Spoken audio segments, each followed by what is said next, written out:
ఎలా ఉన్నారు? దీని మీద నెక్స్ట్ రాజుని మా అమ్మమ్మ ఇవాళ పకోడీ చేస్తుంది చూడండి.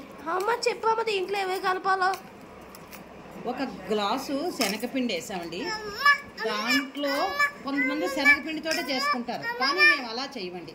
దాంట్లో క్రిస్పీగా ఉండటానికి ఒక పావు కప్పు వరిపిండి వేస్తామండి, పచ్చిమిరకాయలు వేస్తానండి, ఉల్లిపాయలు వేస్తాను, అల్లం వెల్లిపాయ పేస్ట్ వేస్తామండి. కొంచెం మన తింటాన్ని బట్టండి కారం కూడా వేసుకుంటామండి.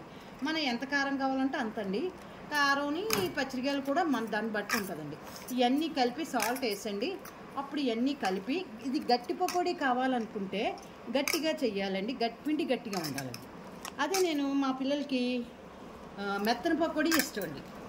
దాని గురించి నేను ఏం చేస్తానంటే అండి కొంచెం పలసగానే కలుపుతానండి, గట్టిగా కలపను. గట్టి పకోడీ కావాలంటే గట్టిగా కలుపుకోవచ్చు.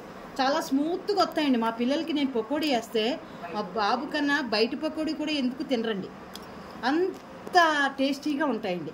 చాలా బాగా వేస్తానండి.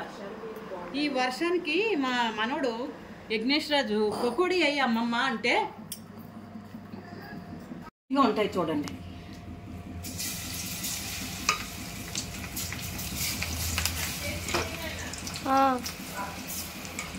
కొంచెం మీడియం సైజులో పెట్టుకోవాలండి, హై కాదు సిమ్ము కాదండి. మీడియం సైజులో పెట్టుకుంటే పకోడీ చాలా బాగా వస్తుందండి. ఇంకా వదలరండి పకోడీ, ఎవరి టేస్ట్ వాళ్ళది.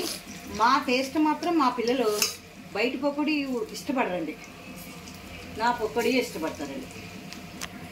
అరటికాయ బజ్జీ కూడా చాలా క్రిస్పీగా వేస్తామండి. అమ్మమ్మ వేసిన పకోడీ ఎలా ఉందో చెప్పు మా ఫ్రెండ్స్కి. సూపర్ సూపర్ ఉందండి.